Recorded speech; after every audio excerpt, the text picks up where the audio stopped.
3 وصفات سحرية لعلاج فقر الدم نقص الحديد خاصة عند الصغار والحوامل. هذه الوصفة مهمة بالنسبة للرياضيين، غنية بالفيتامينات والبروتينات، تقوي كريات الدم الحمراء وتعالج نقص الحديد وتقوي الهيموغلوبين، وعلاج فعال أعطي هذيك الأنيميا، شحوب البشرة.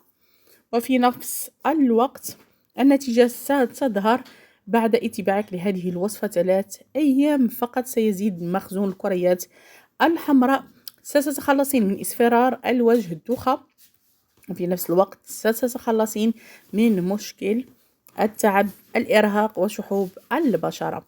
نبدأ على بركة الله. أول مكون سنحتاج في الوصفة الأولى وهو البصل.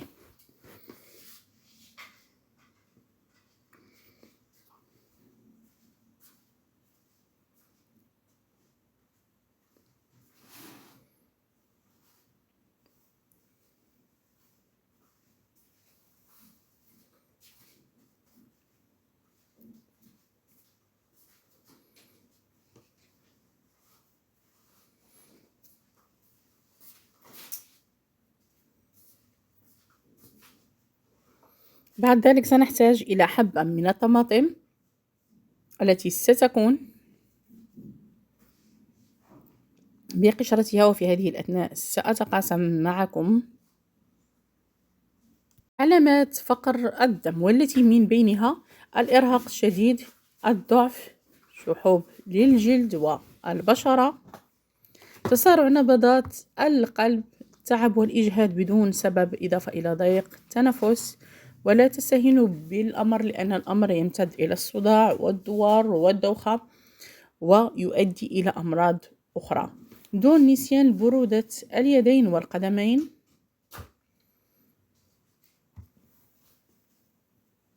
وكذلك تساقط الشعر.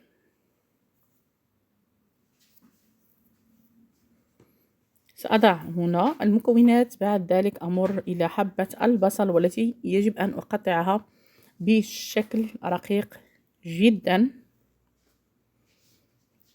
من بين مسببات فقر الدم عدم تناولنا لأشياء تقوي الكريات الحمراء بالأخص. كذلك عندما تكونين في فترة دورة شهرية حاولي أن تتناولي أشياء تقوي الحديد أو غنية بالحديد وتقوي الهيموغلوبين. هنالك أنواع من فقر الدم، من بينه فقر الدم الذي يأتي بسبب عدم تناولنا للفيتامينات، مثل فيتامين B2 الذي ينتج كمية كافية من خلايا الدم الحمراء السليمة، والذي يجب أن نعتمده في غذائنا. حبة الخيار نقوم بتقطيعها هي كذلك إلى أجزاء صغيرة.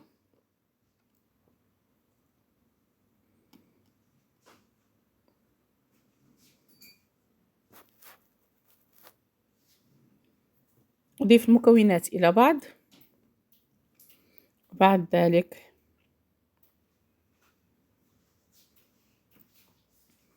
أضيف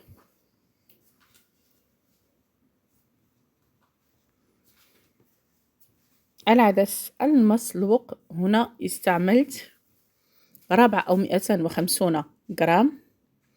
أخذت منها بعد السلق كأسان، واحتفظت بكأس آخر سأستعمله كذلك في هذه الوصفة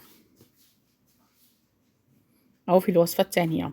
بعد ذلك أضيف القليل من الملح والإبزار، وتعتبر هذه الوصفة أحسن وأفضل وصفة علاجية وغذاء صحي، إضافة إلى وجبة متكاملة خاصة عند الرياضيين.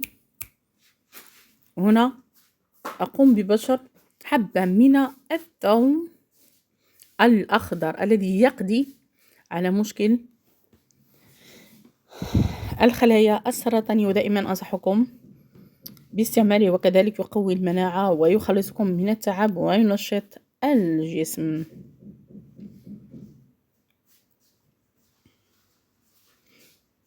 أقول دائما عند الدورة الشهرية أو عند الحمل أو الولادة يكون هنالك مضاعفات على الجسم بسبب نقص التغذية الصحية ونقص الفيتامينات، الشيء الذي يؤدي إلى فقر الدم.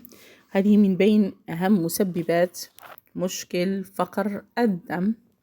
هنا سأضيف ملعقتان من زيت الزيتون الطبيعي البكر. كذلك لا تتبعوا حمية غذائية قاسية من أجل إنقاص الوزن، وبالتالي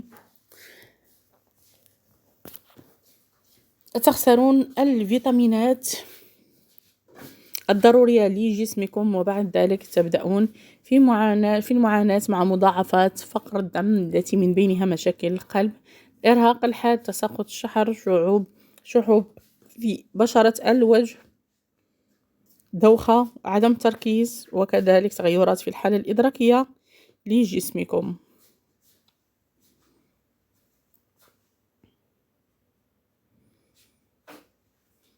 أضيف الإبزار الذي يعطيني نكهة جد رائعة،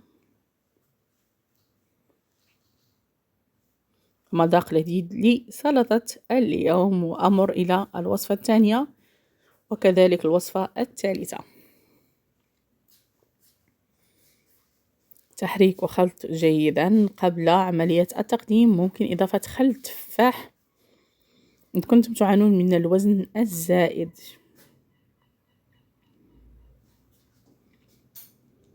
ثاني وصفة أقوم بأخذ ما تبقى من الكمية التي استعملت. سأحتاج إلى القليل خوي هذاك الشيء من السمك المعلب، وهنا سأستعمله بزيته، لأن هنا أين تكمن الفائدة، لأنه جد مهم للعظام. إذا استطعتم استعمال السردين يكون أفضل وأحسن في هذه الوصفة. أنا استعملت القليل فقط. بعد ذلك سأقوم بإضافة القليل من البصل الرقيق، لأن هذه الوصفة تستعمل صيف وشتاء، ولكن بالنسبة للشتاء أو فصل الشتاء أضيف القليل من الزنجبيل سكينجبير، وأضيف القليل من الكمون البلدي،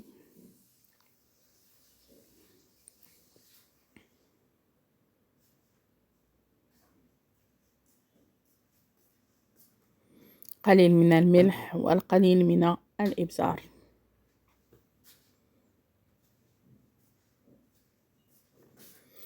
وكذلك القليل من الشطة،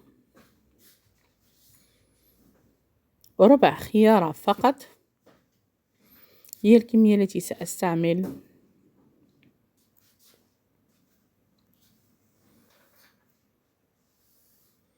في هذه الوصفة.